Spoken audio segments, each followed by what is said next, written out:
time to crack open the sports page with the Orlando Sentinel and FM 96.9 The Game's Mike the Bulldog Bianchi. On JRR.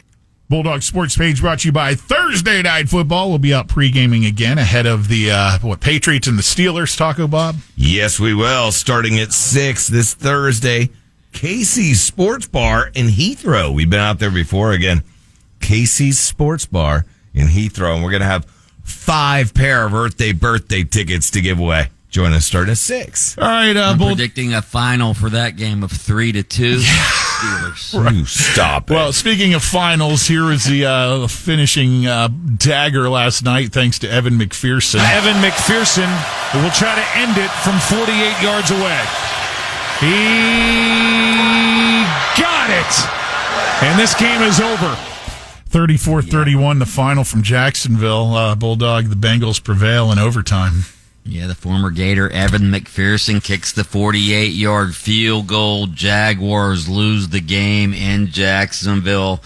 Jake Browning, the Bengals quarterback, only his second start. He throws for 354 yards, throws for a touchdown, runs for another touchdown. The big story in Jacksonville, though, is Trevor Lawrence goes down in the fourth quarter, sprained right ankle. The left tackle, Walker Little, stepped on Lawrence's ankle just before he was sacked. Lawrence tried to get up, but dropped back down to the ground, ripped off his helmet, threw it in disgust. He was helped off the field, took to the tunnel, had x-rays. He left the locker room in a walking boot and on crutches. So it looks like he might be out for I don't know how long. We'll find out more, obviously, today. Looked a lot like Pickett from the Steelers you were talking about earlier on that Thursday night game coming up, where both of them in a boot.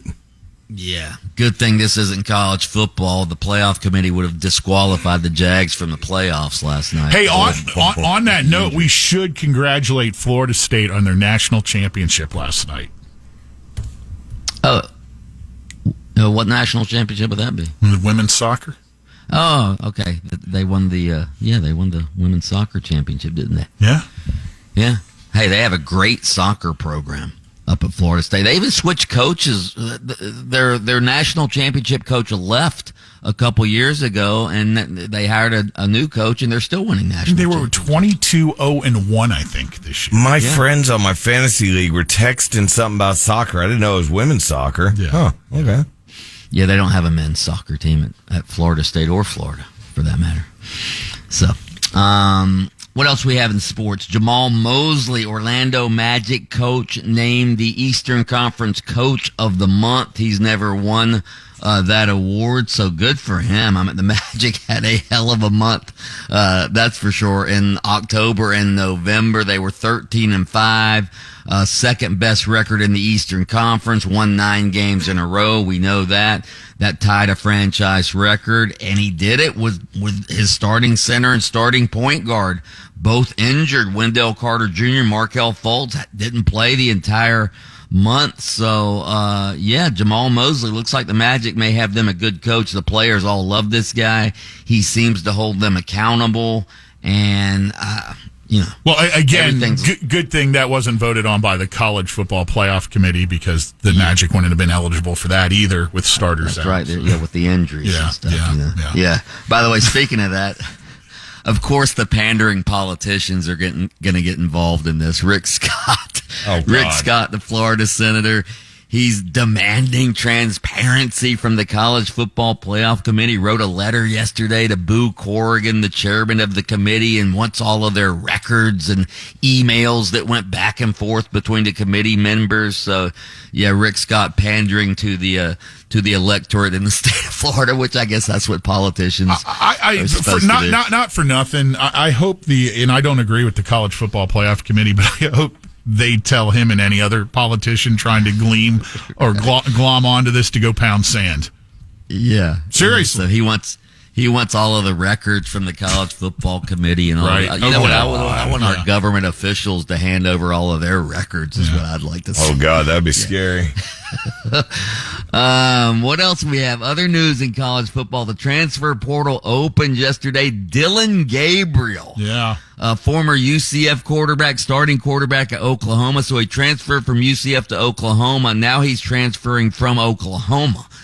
He entered the transfer portal, even though he's one of the top quarterbacks in college football. I guess he can make more money in the portal. Kyle McCord, the starting quarterback of Ohio State, he also entered the portal yesterday. I have a theory on this. Hey, what is this? Is this Dylan's like 11th season of eligibility? Well, he's got one Right. more final year of eligibility. But here's what I think is going on. All right.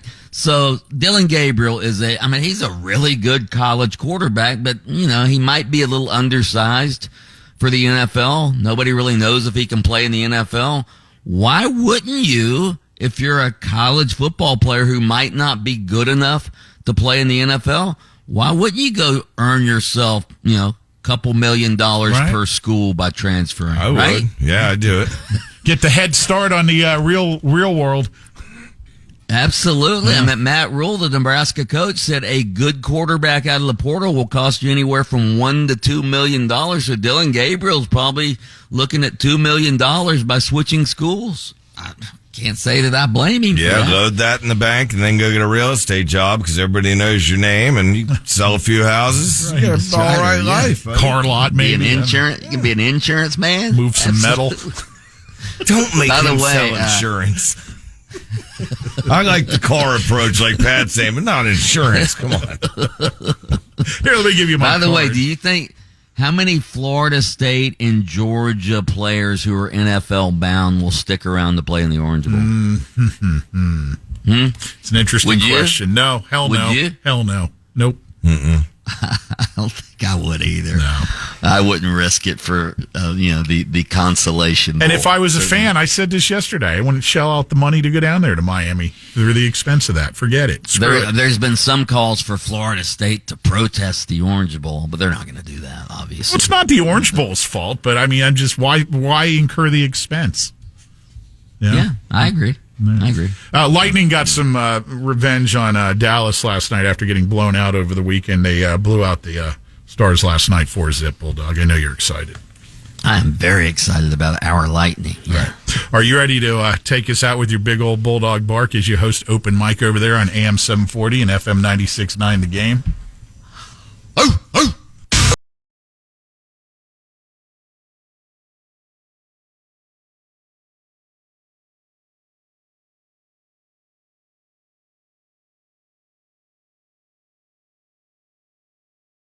Lynch and Taco on demand. Download the iHeartRadio app.